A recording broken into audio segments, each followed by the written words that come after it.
second. Uh,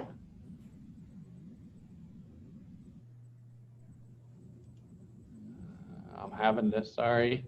While I'm doing that, why don't our panelists just say a quick hello to everybody and say who you are. I'll kick it off. Hello, this is Bill Blanchard, former CEO at DTAR, and today I'm here more in the capacity of the president of the Victoria Sales Tax Development Corporation. It's nice to be here. Thank you. How about you, Sarah? Sara Vela, Vela Farms, downtown business. All right, wonderful downtown business. All right, Ricky? Hello, everyone. Everyone calls me Ricky De La Garza. My real name is Rafael, and I'm on City Council, District 1, and I'm very proud to join y'all and be a part of this town hall. All right, and John, go ahead. Yeah, hello, everybody. My name is John Zacek. I'm the South Texas chairman for Prosperity Bank here in downtown Victoria, longtime banker in the Victoria area, and glad to be a part of the group. Thank you. All right, awesome. I think we're now about to go live on Facebook. We have in the background here who don't have their cameras on, but Crystal, Thomas, and Sean, they're with the Advocate.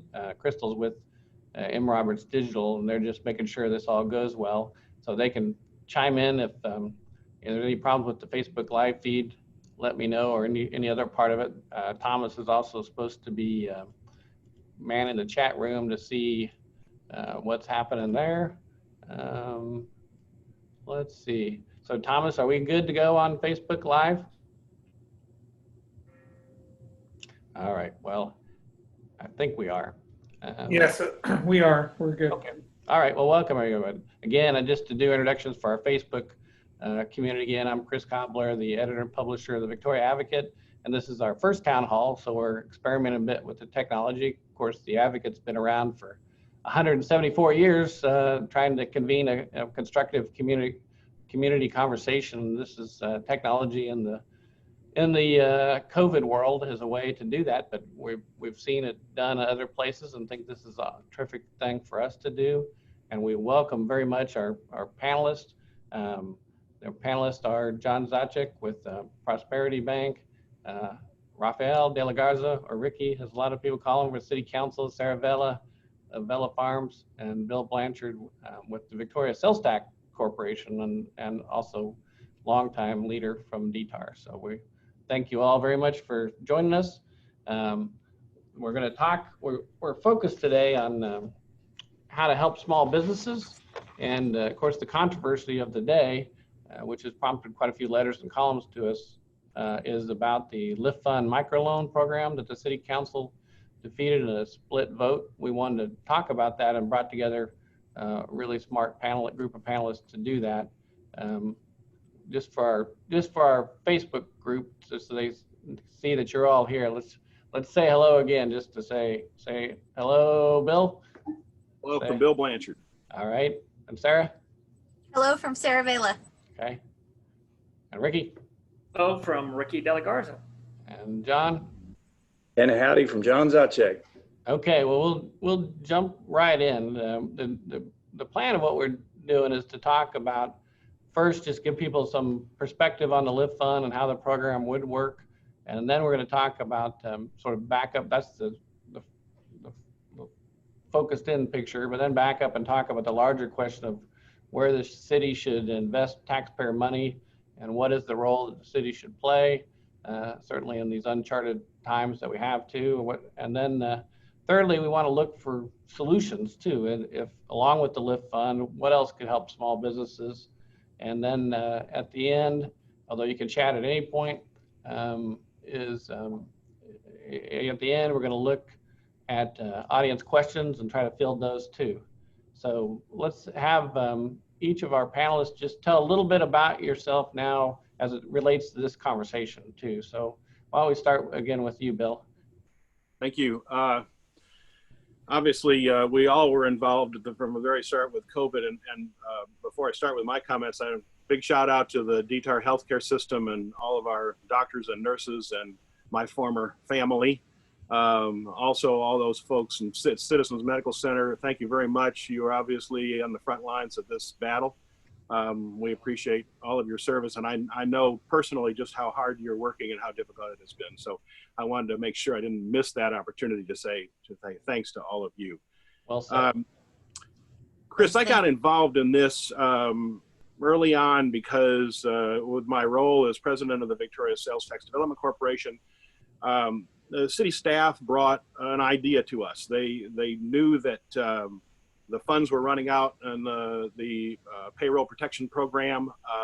They knew that our small businesses, and I know Sarah will speak to this, but our small businesses were suffering and continue to suffer, and from a, either not closing their business or having a significant downturn in their business volume.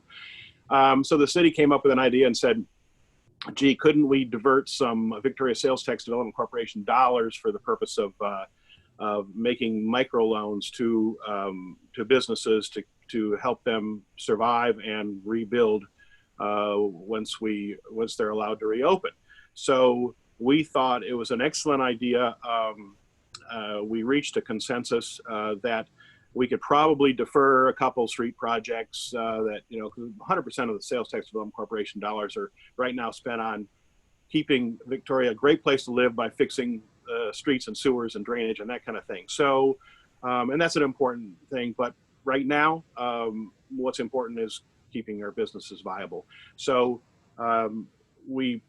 that's kind of, and so I became kind of a student of this. I know I called John Zacek on the phone and said, gee, are the banks able to cope? And I'm sure he'll go into that. Talked to a couple of our city councilors, Ricky, and I realized that we needed to do something. And so I'll just kind of kick it off with that, and I'll have a lot more to say later on in the program. Okay, great, Bill. And for people who don't know you, I think everybody knows you by now, but that you've been 30 years in the community, and your role in VEDC, Victoria Economic Development Corporation, has been very vital and impressive. But let's jump over to Sarah just briefly to tell about your 5 generations in Victoria and yourself just briefly. So for those who don't know me, my name is Sara Vela. I'm a 5th generation here in Victoria, so I have a very long history. My family dates to 1867. My husband in Texas, his family dates to 1864. We won a contest in HEB in 2014 and opened our first retail store shortly after that downtown. And so I've been in 2 buildings downtown, and I'm working on relocating to our third building, which is catty corner from Facetti's on South Main Street. So I understand downtown, and I understand small business, and I think I can speak for a lot of folks on the small business in the trenches type of conversation. What we're facing in the trenches, what restaurants are facing in the trenches, and kind of the ups and downs, and not to mention just the downtown side of it, the challenges just being a business downtown. Right, that's wonderful. Yeah, I miss eating regularly at your place, Sarah, as another downtown. We're ready to have everybody back. I understand. All right, Ricky, why don't we jump over to you in 6 generations, right? We go way back, all the way to Don Carlos de la Garza and the O'Connor Ranch, de la Garza Ranch, and all those areas out towards McFadden. Very rich history. There's a lot of books written by Louise O'Connor, Catherine Stoner O'Connor on the de la Garza family. I was born and raised in Victoria. Like I said, I was raised mostly downtown. I rode my bike all over De Leon Plaza. I live in a on the west side of the downtown area now. I became a licensed paramedic in 1976. I've worked for the city for almost 31 years as a firefighter paramedic. I now am employed by the Victoria College as an EMS instructor / coordinator.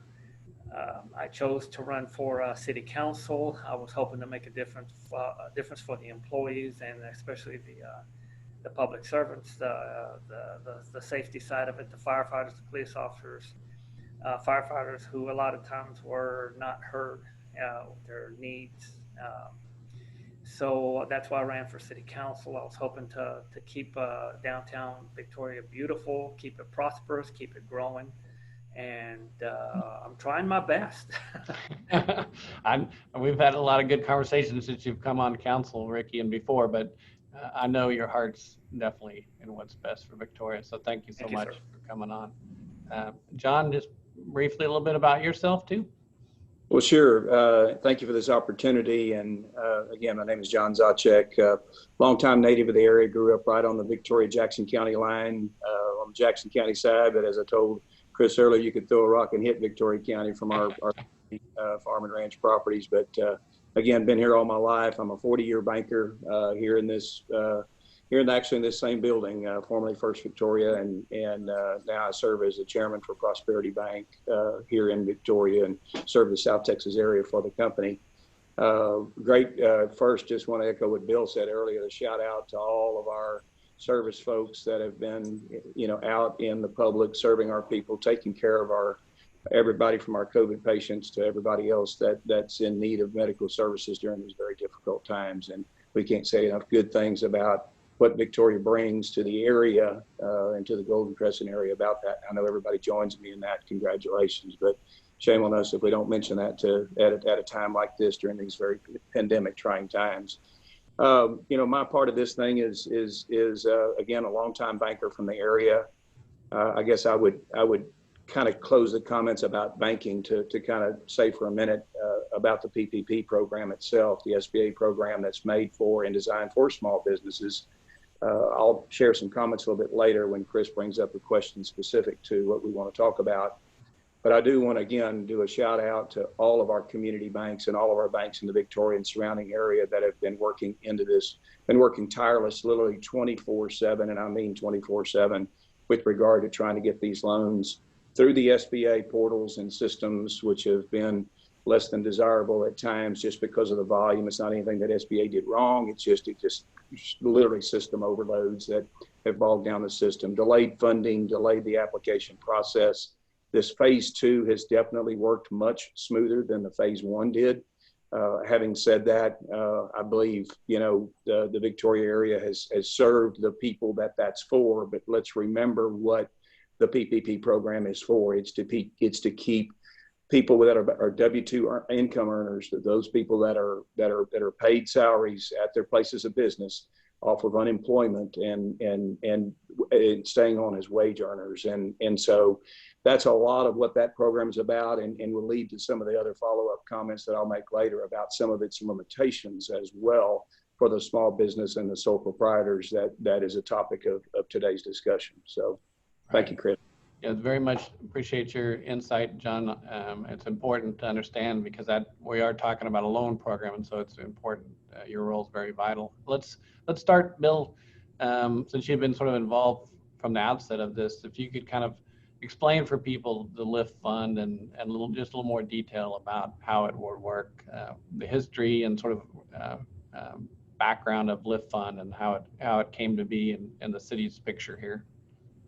All right. Well, I know, and I really can't speak for our city staff, but they would do a much better job. But I'll tell you what they told us, and I've done a little bit of additional research on my own. Once we determined that we may want to try to add to the effort to help our small businesses, we, of course, the city looked for avenues to achieve that. There are obviously many municipalities throughout the state of Texas. It just happened to be that, the majority of the cities that we spoke with, if they were going to try to do something on a local level, they used the LIFT fund because it's a government sanctioned program. They are a micro loan lender. And they have a track record. I think they've been in business now 21 years. And so in fact, they are currently present in Victoria. After Hurricane Harvey, there were funds that came from many sources. Philanthropers give dollars. There are federal dollars. There are state monies some of them ended up with the LIFT fund because they seek grants. And so some of our local businesses have been rebuilt because the LIFT fund gave them loans with interest, by the way. Right now, I think it's around 3.75% interest loans. And they've now rebuilt their facilities so that they can continue in operation. So we thought this was kind of the reason that not only were a lot of cities using the LIFT fund, but we felt like that since they're already local, they would be a good choice. Right. As I understand it, yeah, it is a nonprofit. It is established. It is doing this type of work.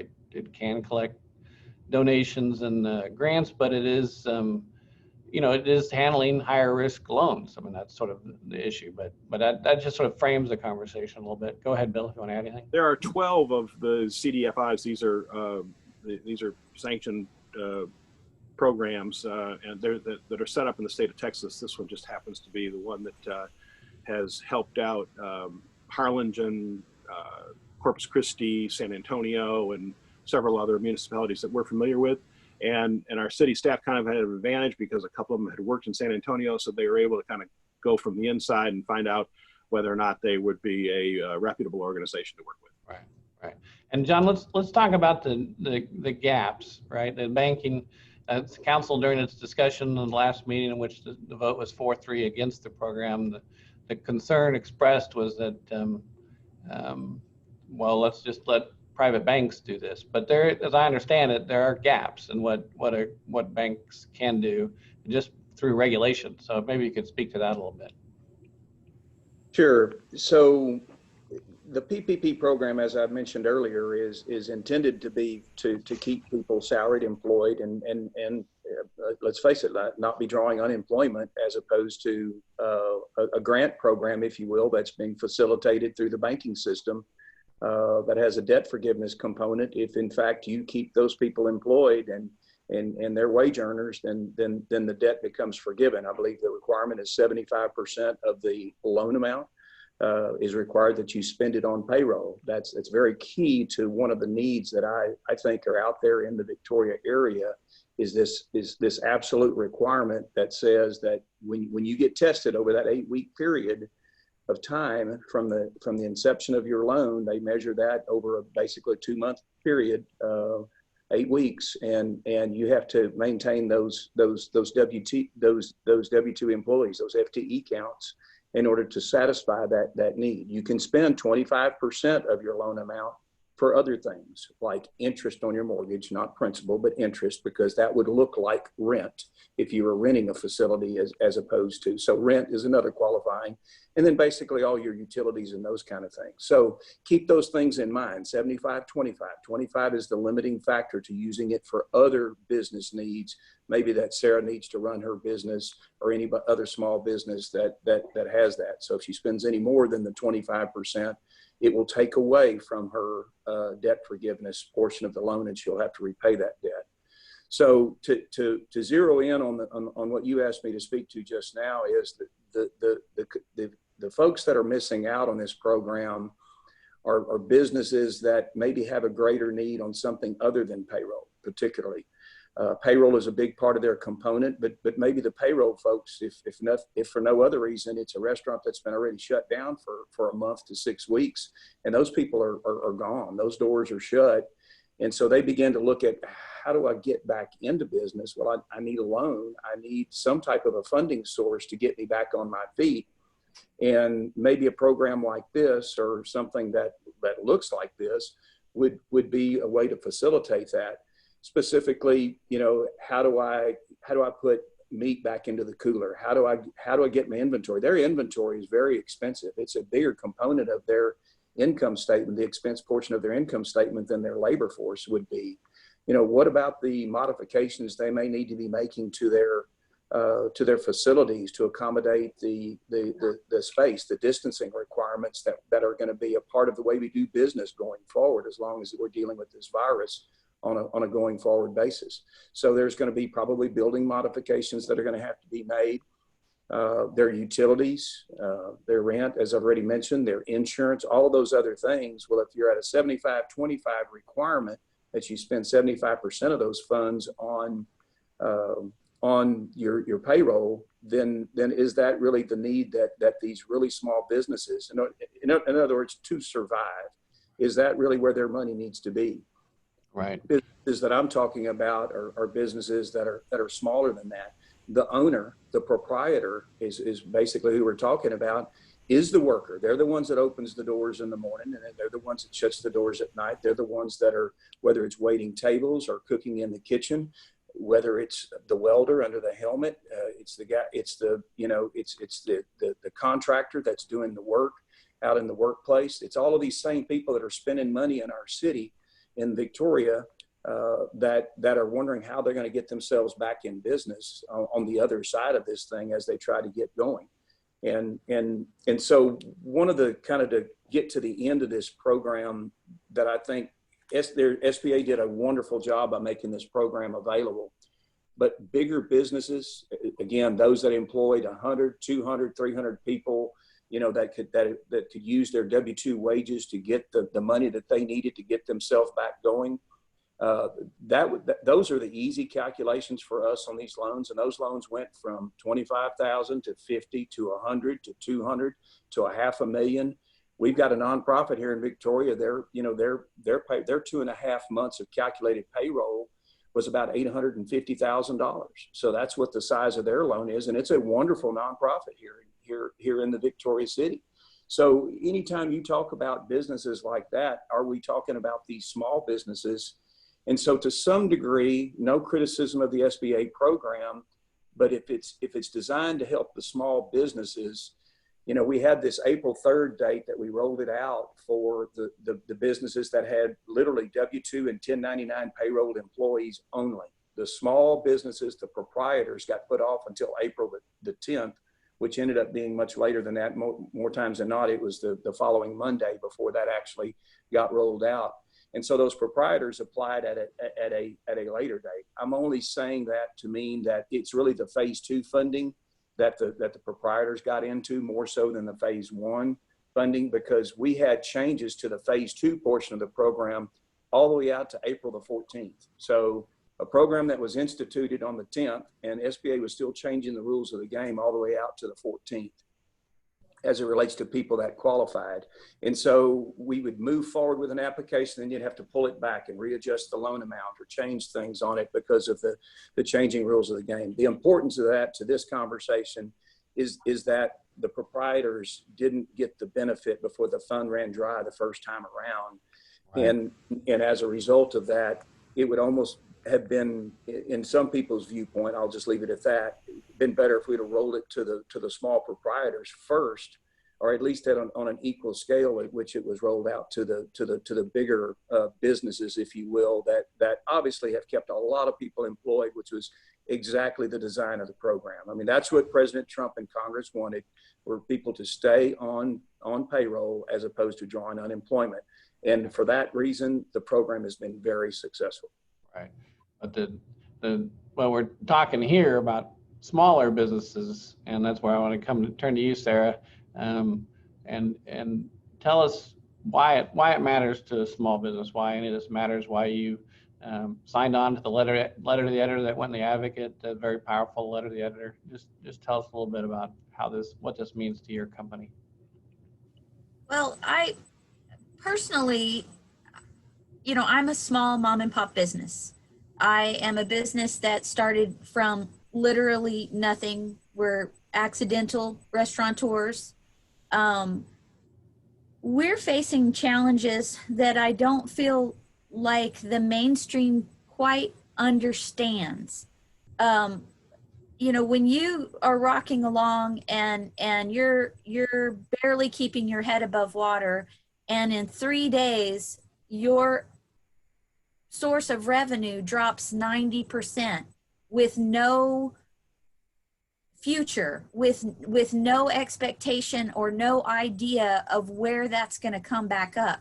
I am a small operation, but I have 10 families that require or that rely on me to pay, you know, they work for me, they trust me, they believe in me, they're here and they've been here through thick and thin, and I have a responsibility for those guys to be able to figure out how I'm going to keep this ship afloat. And I feel like there are so many, not just in the restaurant business, but so many of us very small guys, but when you collectively put us together, there are quite a few of us, and we make a difference, and we are important. And in the downtown, we want downtown to revitalization, and we want more things to happen downtown.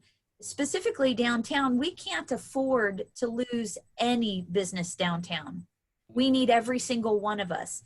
And not only do we need us here, we need us strong. We are the skeleton on which the downtown will build. So if we lose any piece of that skeleton, we start over, and we start over with a very negative attitude towards downtown. But just small mom and pop restaurants in general, where you get your tacos in the morning, and, just where you go have a sandwich. I mean, our margins are minuscule. We are pennies on the dollar, and it takes a lot of pennies to make our rent. It takes a lot of pennies to make our payroll. We are not, when you're selling a $10 meal, your profit margin is tiny. You have to sell a lot of $10 meals in order to cover your rent. And I just felt like I needed to speak out to the small guys and the struggle that we are having day to day. There's a lot of businesses that are small, but maybe they have a corporate backing, or maybe they're a franchise. We're the guys that took money out of our retirement accounts and our savings and mortgaged our homes because we love Victoria, because we had a dream and we wanted to see things better. We wanted more variety in our city. And so we've made that commitment. We made that commitment when we opened the doors. I felt like when this opportunity came up in City Council, what a wonderful way to help us. We're not asking for a handout. We're not asking for free money.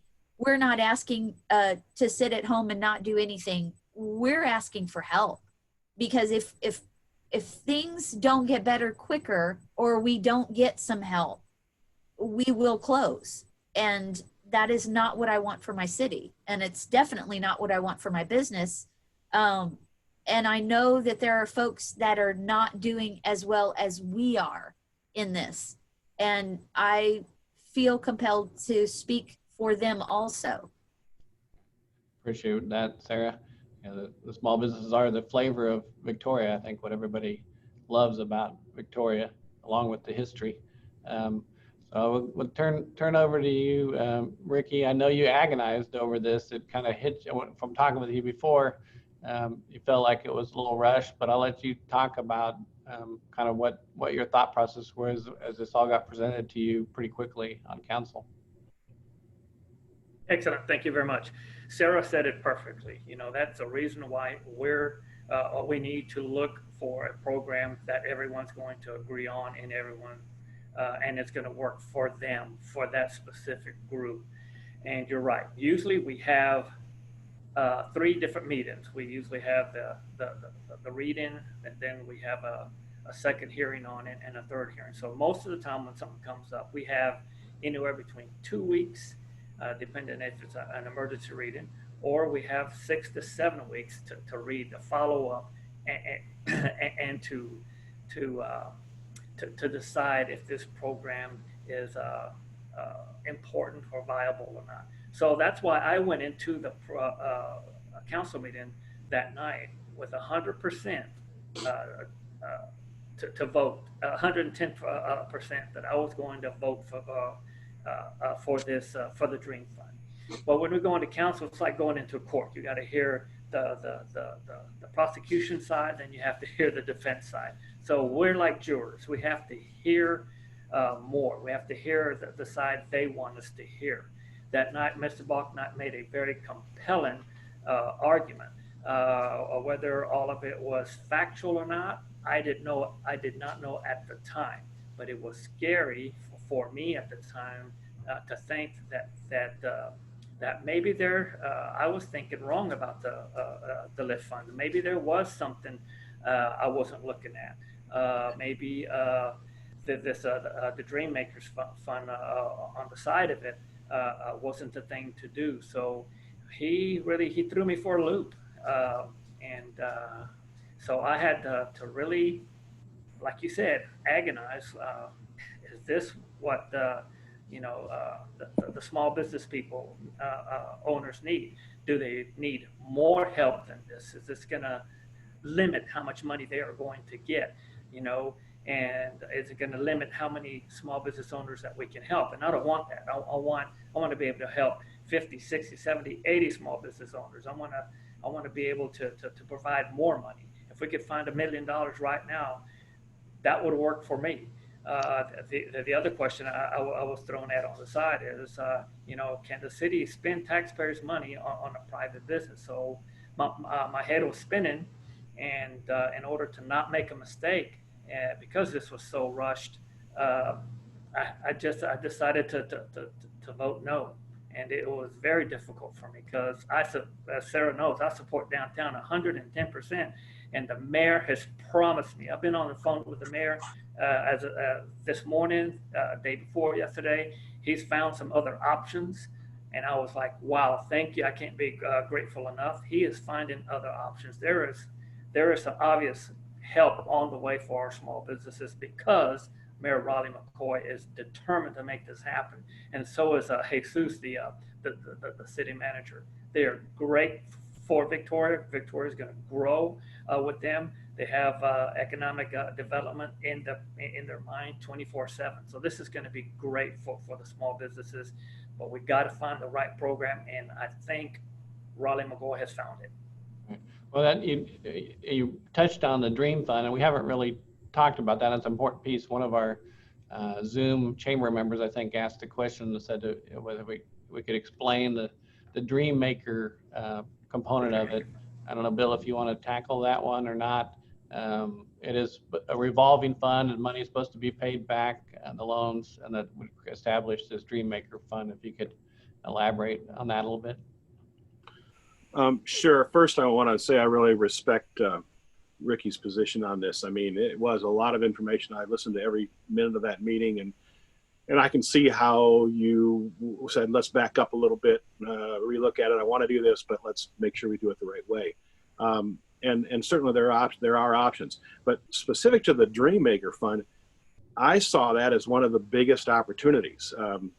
In my role as the president of the Sales Tax Development Corporation, I would like to see us have many different weapons, you should say, to grow our community, to improve our economy. And obviously, this is a crisis because we're going in the wrong direction very rapidly. But I saw the Dream Fund as being, so you would put restrictions on the microloans so that you could get as many microloans out to the target population. And I think the city does need to spend some time looking at the restrictions that should be applied so that Sarah's thoughts about having the right people benefit can come to pass. So, but I think that ought to, but then in the future, as these small businesses pay off those loans, it would be great to have a fund. There was a strategic plan done in Victoria 20 years ago. It was a combination effort by the Victoria College, University of Houston, Victoria, the City of Victoria, the County of Victoria, the Economic Development Corporation. You probably all heard about this happening. And one of the objectives in there was to have a fund that would be set aside and available to stimulate economic growth in the community. And it would be projects simply, it would be wonderful if this had already been set up. Victoria already had its own account, and then that way they could, we wouldn't have to make this decision, Ricky, on such a spur of the moment basis. It would be there. And what I see is, yes, I'd love to see $1 million put into the fund. But the point is, as it's paid back, and of course we know there are going to be losses. I'm sure John will tell you that not every loan gets paid off in its entirety, but what's left in that fund could be used later on down the road. And Sarah, you and I talked about it. We talked about what if we had a program to stimulate businesses to come to the downtown area so your skeleton gets some flesh and bones. So I think I saw that as an advantage. I know some people thought of that as being a disadvantage, but in fact, I think, Chris, you'll know in my letter our letter to the editor, we specifically pointed out the advantage of having that dream fund in place, and we think that's a very positive thing for the future of Victoria. Well, that's a good segue too to kind of the next part we want to talk about was the larger picture of the city's role in economic development. Because I think if you're in a hurry, it helps to have a guiding principle already in place. I think that's what the city's wrestling with right now. And in that letter, the editor, it sort of relates to that. Part of it, I quote from it, says, "Our concern is that some of our elected officials do not recognize or sufficiently support our desire to maintain and grow our business community. We believe that this decision is a continuation of past public policy that has retarded Victoria's growth for the past 10 years.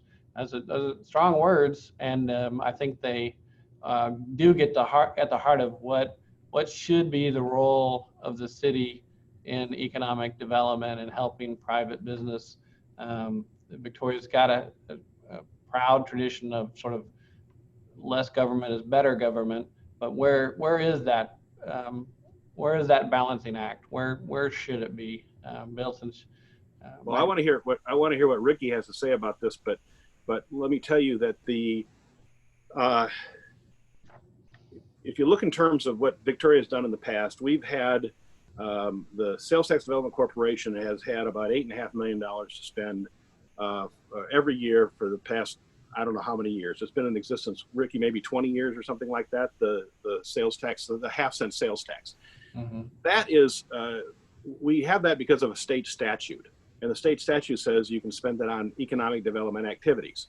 In Victoria, we have lots of infrastructure needs. I mean, and I firmly believe that the majority of those dollars need to go to keep Victoria functioning. I mean, where there are the streets, so you can drive on them. They're not huge potholes. Where you could, the drainage, so we can create developments in areas that would otherwise flood. So that money surely can go for that purpose.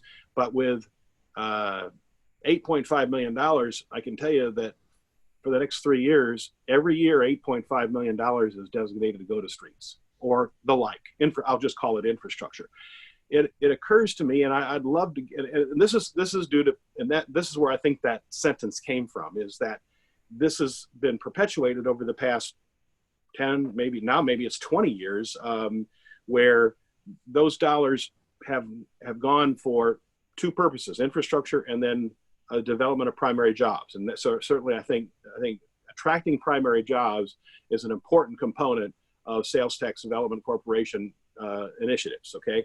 But, and so obviously our dollars landed Caterpillar and they landed and we've been able to successfully bring large primary businesses to Victoria. But what are we doing about retail? What are we doing about downtown? What are we doing about the airport? What are we doing about, there are so many other needs that our economic development depends on. So I just think we ought to take a broader view. And I saw this opportunity, or we saw this as an opportunity to take a certain small portion, 12% of 1 year's sales tax, and put it into a cause of helping small businesses. And then I'll repeat myself, but then setting up a fund, that are evolving fund that could help small businesses, or in the future as just one tool that adds another one, because so we now have three tools. We'll have retail coach, we'll have the Economic Development Corporation finding primary jobs, and we'll have a third tool because we'll have now a fund we can use for supporting the development and growth and survival at this point of small businesses. Right. I've been a lot of the Victoria Economic Development Partnership meetings and talking about the need for primary jobs, and certainly understand that. But I think you put that well, Bill, in terms of explaining the components of it. Anything you'd add with that, Ricky, to that? No, Bill explains things extremely well. You know, I can only speak for the time I've been there, which is not very long in my eyes. I can't speak for past administrations, but in my eyes right now, everything the city manager does, the city does, or tries to implement is economic development. We try to keep the roads, like Bill said, we try to keep the roads repaired. We try to have good services, sanitation, streets, parks. We have good police departments, good fire department, good EMS service. We try our best to keep top notch in those departments.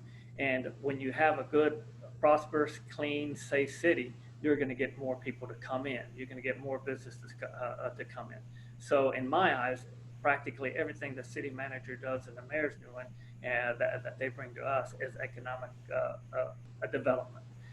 Small business is a vital part of it. So we definitely have to fill that gap if it hasn't been filled. And as we all know, it hasn't been filled correctly. So, you know, Bill's correct in everything he says. You know, we have to continue this road that we're on, continue economic development, make it happen, make it work. Yeah, yeah. You've been on council how many years now, Ricky? 3.5. Remember, I came in. It was a half year. I didn't come in a full term because of circumstances. I came in at the end of a gentleman's second year, and so I filled that last year, and then I ran for re-election, and I'm 2 years into that. Well, So I was on this. I got a text from Tom Halapaska. He's trying to get on, so I'm not sure if he did, but he was been in my ear over the weekend. He doesn't think this slip fund is the way to go. He doesn't think it's where the council should spend its money. And I wish he could get on and send me exactly what the question is. But I'll try to pose it as best I can from talking with him. Obviously, sad news about the bakery closing. As I said, not related to the pandemic, just related to retirement age for him. But he'd been on council for many, many years, and he definitely has the philosophy that that the city has a lot of other needs, like the health insurance of its employees, and that this need is not the right one to spend the money on. And I think Jeff Lyons asking a question here too about bad debt recovery and whether this money will go away. But I guess the two things come in together in terms of is this how the city should spend its money? That's the biggest question I heard, and I heard from Jeff Bachnight during the council meeting that I watched as well, was their belief that this isn't how the city should spend its money. I don't know who wants to field that question. That's a bit of a philosophical question. It sort of gets to the heart of what we're doing here. I would. I would like to speak to what Bill said.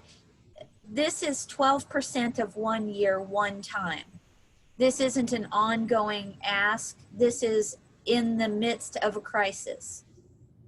In my mind, the stronger our small businesses are, the stronger our city will become, thus creating more money to put into these funds, into the sales tax and the streets and those type of things. We can have the most beautiful streets in the world, but if we don't have any businesses, we can't draw people, we can't keep them here. A lot of folks leave Victoria and go to Fredericksburg to shop. They go to Seguin, they go to many other places to spend their money. We need small businesses here to keep our folks here and have that variety of things that make a town a place, a destination, a place you want to go to. And I think that's where the small business community is vital. You need restaurants, you need retail, you need coffee shops and places to hang out, and bars and restaurants and all of those type of things. And what was exciting when I heard about the LIFT program was my city could take 12% of a fund that was going to be used for streets and help potentially 27 small businesses make it through this crisis. And what I discussed with Bill is, when we get on the other side and we're successful with it, I would love to donate back to that fund to help the next guy coming through, because I know what it takes to succeed. I know how hard it is. I'd like to put my money in to the Dream Maker Fund to be able to say, hey, I can help out the next small business. I don't know how the city operates. I don't know a lot about those type of things, but this is a crisis, and I felt like we as small businesses have everything invested in our city, you know, everything. And this was a way to help us get through this. Chris, may I make a comment? Sure. I have the utmost respect for Tom Halapaska. Known him for years. He was a fantastic city council member. But with all due respect, this isn't the money that can be spent on healthcare. This isn't the money that can be spent on not to get too technical here, but the Sales Tax Development Corporation can spend money on things that bring people or keep people in Victoria. So technically, this was the Sales Tax Development Corporation's willingness to take on a couple of projects for the city. Parks and Rec, which is very, very, very critical to economic development. Perhaps Main Street, Sarah. There are a couple of projects that we can take on, and then we defer maybe a street project for a year. Remember, it's one-time consideration, one-time payment, and we take those dollars that were already earmarked for economic development and fund this program indirectly, because the city is going to take money that they don't have to spend now on Parks and Recreation projects or a Main Street project or something like that we can fund one time for this year. And that way it's not tax dollars, and those monies aren't available to be spent. We couldn't ever spend those monies on making sure that the employees have benefits. I mean, that's not one of the areas that the state statute allows. So this is economic development money going to allow our economy to survive. Thank you for elaborating there. Jeff, going back to Jeff Lyons' question, because I think the other objection people brought up was, how would the city handle bad debt recovery because of a default on the loan? I mean, there's this idea that this money would just vaporize. And I don't know, maybe the loan process, John, you could talk about that, even though it's not your program, it's not Prosperity Bank's program by any means, but just how LIFT Fund operates in terms of there's bad debt and what they assume and how they try to operate that. Sure, I can at least try to address it. I'm not familiar with the intricate details of the LIFT Fund program, but having said that, I do know this: it's a 0% interest loan with the idea that it's paid back, I believe, at $15,000 over 2 years. Anything over $15,000 up to 25, it goes out to 3 years. So, but it's a 0% interest loan, and that loan has to be repaid.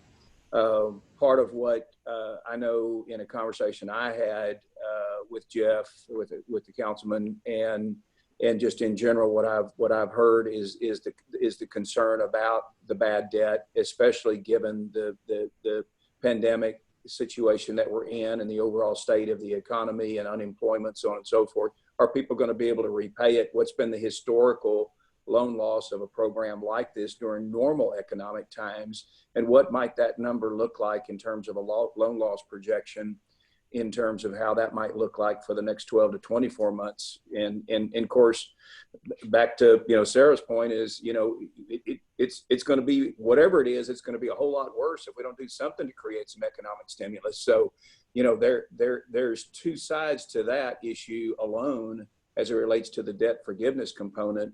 And so, one of the things is you're going to have to factor in whatever that historical average loan loss has been. it's just like commercial banks. We ourselves are in our bank's earnings announcement yesterday. You know, the analysts on Wall Street were asking our CEO about what are you expecting by way of loan losses? Well, obviously we're expecting them to go up in light of the economic times, but you create a reserve, you set funds aside for that, you budget for it, and then you do things to positively try to stay below what that reserve allowance is. And so that's somewhat mathematical, but on the other hand, the reality is, you know, you're going to have default, and you know, you're going to have people that aren't going to be able to repay that. And we need to factor that in, whether it's at the mayor's workshop or somewhere along the way. We need to make sure that those things are taken into consideration, that we create sufficient allowances for that, project those funds out. And I'll gladly work with Bill, the sales tax group, and provide any support that I can with regard to how that might look on paper, and maybe satisfy some of the councilmen's viewpoints with regard to, you know, this fund's going to fade away sooner rather than later based on those times. So I haven't directly answered your question, because I don't think any of us know what that loan loss is going to look like, and over what period of time, and what is the expectation. You know, banks like to make sure that number stays below 1% on a historical basis, but going forward, you know, we know we're going to probably have loan losses collectively across the industry and across the nation at a higher rate than that. You know, what is this program's loan loss history? Is it 4%? Is it 5%? Is it 10%? I do not know the answer to that. I wish I did. Right. Yeah, these are unknown times for sure. And I guess that brings us to the third part I do want to talk about, because as you mentioned, the city council has this topic back on its agenda for Tuesday in a work session discussion. And so what, if it's not lift fund, what are the other options? I don't know. Anyone want to try to tackle that? What else can the city do? How fast does it need to act? How can we, I guess a related question to that is, can we, do we have the time for a work session and the typical council process for this? You want to tackle this first part of that, Ricky? Do you talking to the mayor? Were there other options that were being considered? Oh, yes, there are other options that the mayor has revealed via conversation on the telephone with him, that he's going to bring up in the work session. He's very adamant, and it seems like there's a lot of light at the end of the tunnel. So he's going to ask everyone, all the council people, what would you like to see? What would you like, like how much money, what options would you like to consider, what vetting process? But anyway, he's bringing all that next Tuesday night. So it's definitely, there's definitely light at the end of the tunnel. And this is unprecedented times, and I want to help 30, 40, 50, 60 small businesses, not just a handful. But and I think the mayor has found a solution. I really do. And I don't think it's going to take long, because I know I'm very interested in doing what I can to get something out there for the small businesses. And it's going to be difficult. It's going to be a hard sell, but I trust the mayor and I trust the city manager 110% to have something by Tuesday night, so we can all discuss it, decide what needs to be involved. I guess the question is whether an emergency meeting will need to be had, because is that light at the end of the tunnel an oncoming train? I guess, Sarah, I'd ask that question. How long do you think small businesses can wait?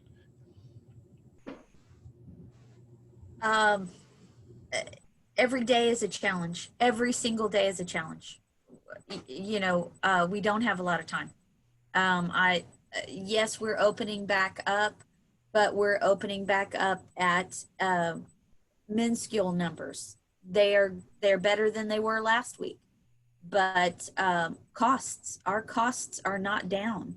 The dollar amount of supplies that it takes to run a restaurant are mind-boggling.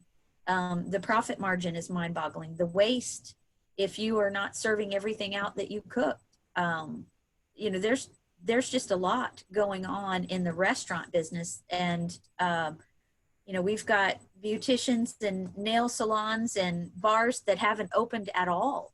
And those folks are going to need some help, or they will be closing. It can't happen fast enough. You know, we've been given a little bit of grace here and there with rents, and the PPP program has definitely helped. But there are small businesses that haven't been funded yet for whatever reason. They were at the bottom of the stack, or they filed late, or there was a problem with paperwork, or what have you. But that only helps for a short period of time. We don't know how long this is going to last. Right. That's certainly the scary part. I talked to a hairstylist the other day, told me in tears on the phone that one of her just loyal customers had paid her rent to keep her going, even though she was closed. You know, just those are heartbreaking stories to hear. Those are our neighbors. That's our people.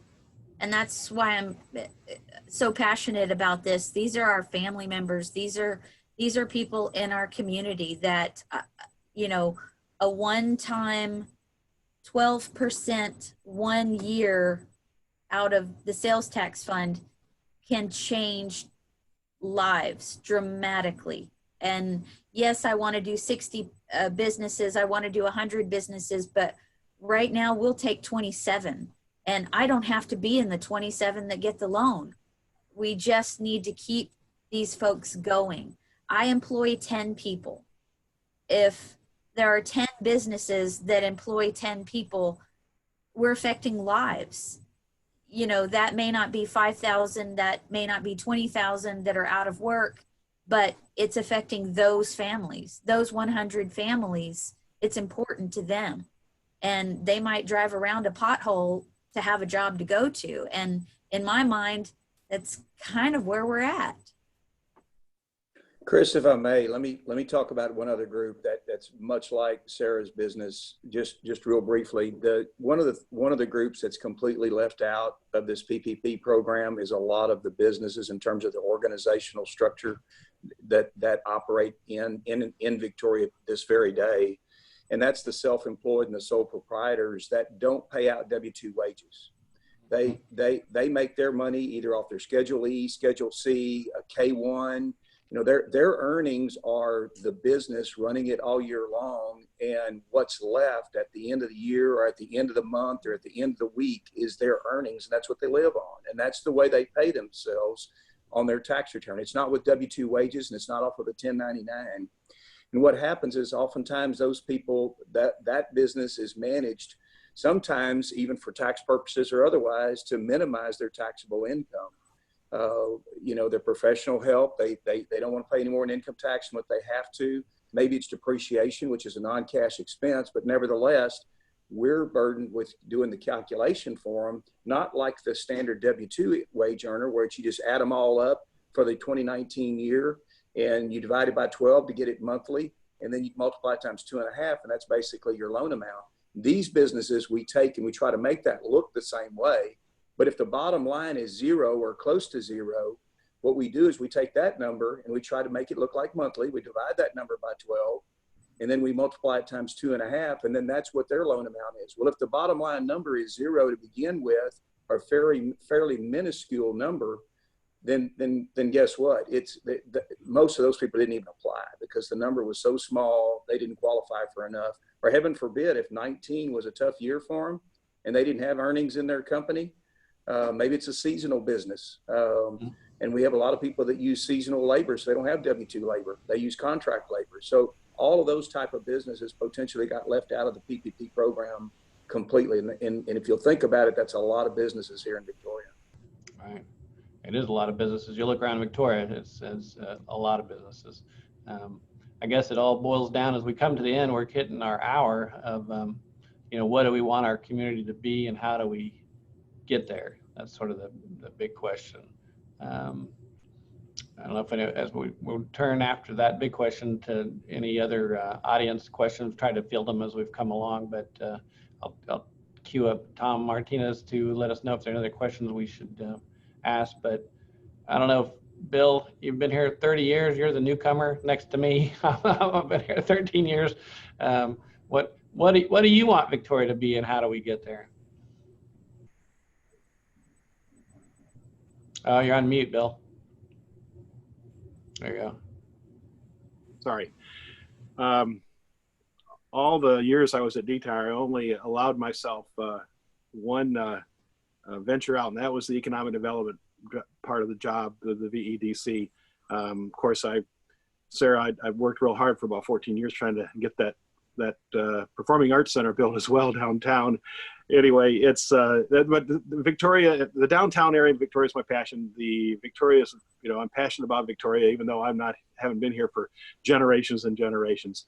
I would like to see our sales tax dollars spent in a little bit broader fashion, but clearly I'm here today because we need to focus on, as Ricky said, we need to focus on solving a problem for our small employers, and I'm looking to the city council to do just that. I guess my last comment is I hope we can find a pathway that's better than the LIFT fund, and I hope the mayor and the staff have come up with better ideas. But if in fact that's when all is said and done, if you haven't found anything better, I hope you'll use at least that vehicle to move forward. And I'm looking at Ricky because I know he has one vote, and hopefully all of us can talk to our other city councilors and see if they will help us out at this juncture. All right. Well, any other questions, Thomas? We should field. If there's not any, I'll pause a second. But I have there's a column that Lee Keeling has sent us that's going to publish tomorrow, and there's a column that Robert Glenn, the University of Houston Victoria president, has sent us that's going to plan to publish Sunday. And I thought it was at the end of that column was worth reading. Before I do that, anything else, Thomas? I'm looking on the chat if there's anything else to add. I don't think so. But what Bob Glenn wrote, and he's had a heart for downtown too, and what it means to the community. He wrote, and I'll quote, "Now more than ever is an opportunity, excuse me, is an opportunity to support and extend a helping hand to our small business community, which is vital to the economic health of Victoria, and to support the ones who have supported us. So often we call upon our small businesses to provide donations to our local extracurricular activities and sponsor our local events, youth organizations, nonprofit fundraisers, and festivals alike. They are our vendors. They are valued community members. They are a valued part of our community identity. They are involved. They are local, and time is of the essence." That's how he ends that column. I would just want to close by thanking all of the panelists. You've done a brilliant job, I think. I really appreciate each and every one of you. We're planning to do more of these town halls.